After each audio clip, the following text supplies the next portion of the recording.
Welcome to your first forecast. This is brought to you by Store It at Home. And as we look as the week comes along, it does look like we might have some cooler temperatures in store for us. We are going to see some cooler air and less humid air as well move through and maybe be able to cool us off just for a couple days though. And as there is going to be some storms in store for us tomorrow. With some of those storms though, they should be moving out pretty early on, seeing that some sunshine should return midweek. But it doesn't look like it will stay around for too long. It does look like the weekend is going to be a wet one as well. Looking at this current radar right now, a lot of the storms did stay out of the Alexandria area, and they're on their way out as well as they're starting to dissipate as we move through the evening.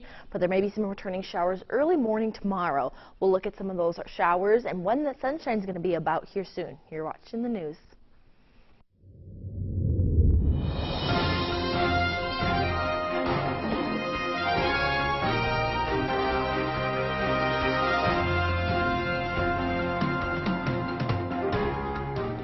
Welcome to ABC31 News Tonight. I'm Scott Beadle.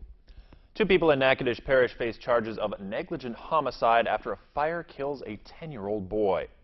That is our big story tonight. Fire marshal investigators say 36-year-old Billy Adams Sr. of Natchitoches, the father of the victim, and the victim's grandmother, 54-year-old Regina Van Zant, are in custody for the death of Billy Adams Jr. A child died in a house fire on Carter Street in Campty on July 20th when he was reportedly left alone while the father and grandmother were under the influence of drugs. Moreover, the father reportedly admitted to connecting exposed wiring to a next-door trailer without following safety codes. Investigators say they have been unable to rule out electrical malfunction as a cause of that fire. State troopers are investigating an officer-involved shooting that resulted in the death of 32-year-old Michael Neal of Bryan, Mississippi. Troopers say it happened over the weekend when a Ball police officer stopped Neal for a traffic violation. After that officer made contact, a pursuit began, ending on Anderson Street in Pineville.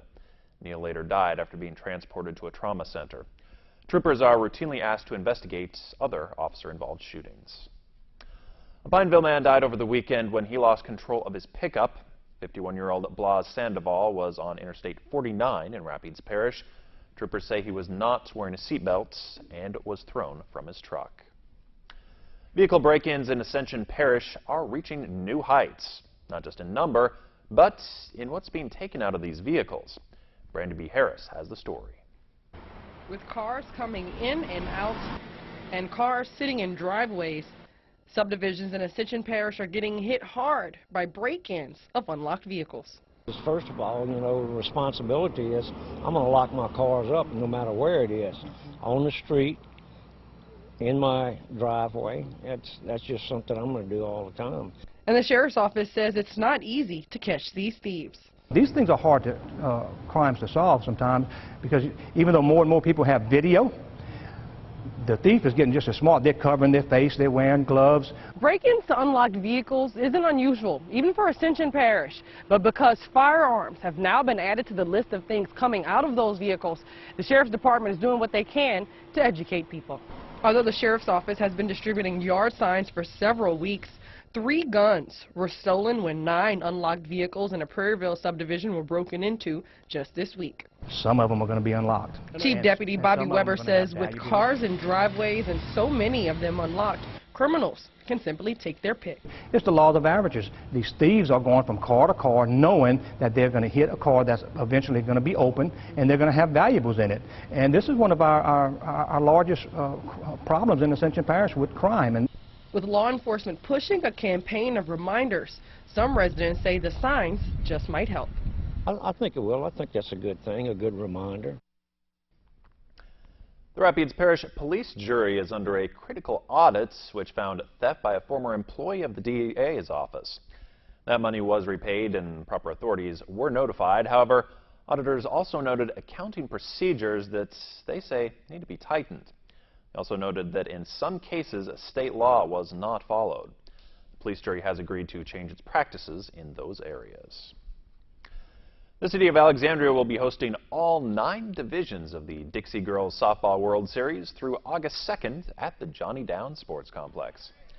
That tournament began on July 27th, and Alexandria has welcomed some 5,000 visitors to the city. Now, this is the first time ever that all 9 divisions have participated in the World Series at the same time in the same place. The Alexandria Pineville Area Convention and Visitors Bureau estimates the event will bring in about $2.5 million to the region. The Alexandria Housing Authority is making some changes with a new program called the Rental Assistance Demonstration. What RAD does for us is provide us an opportunity to upgrade our housing stock. Okay. We have 4 projects in the works. We have completed the first site of our first phase. We're now in construction of the second 2 sites. All told, when we get done with the 4 projects, we'll spend over $100 million in the community. It changes it completely. Beyond just the physical appearance of the units, some of our units date back to 1943. So we're going to upgrade the entire units, inside and out. The additional change is that we go from public housing to affordable housing. This is a tax credit project. This is what allows us the opportunity to put funding together to do these projects. You can visit the Alexandria Housing Authority website for more information. Only one doctor brings health right to your home. Every day is a new chance for change, and everyone can start right now. Make an appointment with Dr. Oz. Check in for your daily checkup.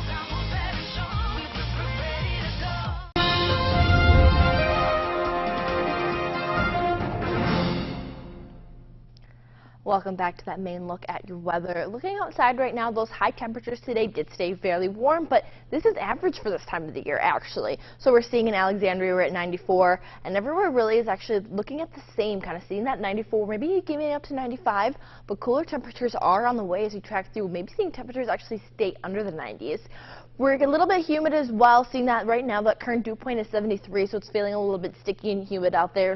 Even some of those storms as they passing by make it feel a little bit more stickier, kind of have that almost like hazy look as some of those storms are moving out of the area. But it looks like the Alexandria area just got a little bit of rain, so we should be staying clear here for the rest of the night for those storms. One thing to look ahead to for tomorrow and even maybe into the middle of the week is what we're going to be seeing is that actually some cooler, less humid air is going to be moving through. So this is going to keep our temperatures under 90, and as well as those temperatures feel a little bit cooler as well. We're going to have this nice northerly flow, which may cause for Alexandria to actually stay out to some rain chances for tomorrow, but it does look like we may be able to have still those possibilities as we move through the day. So looking at this day planner for tomorrow, those temperatures are going to stay cooler, and what we're going to see is lots of clouds. So we were seeing today that we actually got some sunshine. It was a very fair day out there, but we're going to be seeing a cloudy day. And throughout the day, there's going to be a very scattered chance for some of these storms to pop up. A lot of them were staying really spotty in the Mississippi area, and they're really going to be staying spotty as we move into the Louisiana as well. Even some of those storms today kind of more had a line formation, but tomorrow we're going to have more of those scattered storms.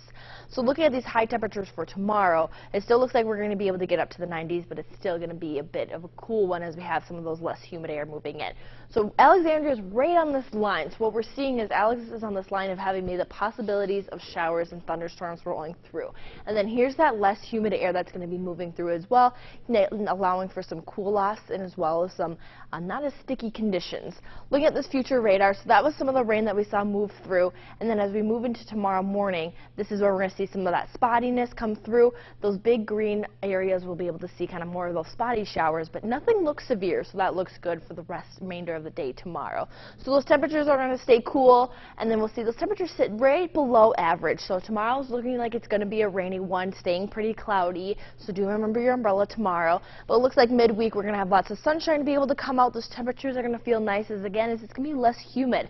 But we will have maybe a chance of maybe just one storm popping up on Friday, but then again we're going to have just some sunshine for the weekend, and those temperatures are going to stay pretty cool throughout the remainder of the week. Well, we will see some returning humidity early into next week. We'll go back to you, Scott. Well, thanks for watching. Have a great night. You're invited to the first community Give Back event. Join us for the AEX Culture Fest on August 4th. Community Give Back and School Supply Drive start at noon, and festival fun with art, food, and music begins at 2. Alexandria Bikers United is hosting a back-to-school barbecue at Taboo Harley August 4th. Summer's quickly flying by, and all donations received will be used to purchase school supplies for children in need. Come out for the annual Back to School Expo at Nazarene Baptist Church. Students in Rapides Parish will be provided school supplies and uniforms in the goal to give back. Get an amazing selection of fresh produce. Visit an Inglewood Farmers Market. For more information, visit inglewoodfarm.com. For more community events, visit us on Facebook or at KLAXTV.com.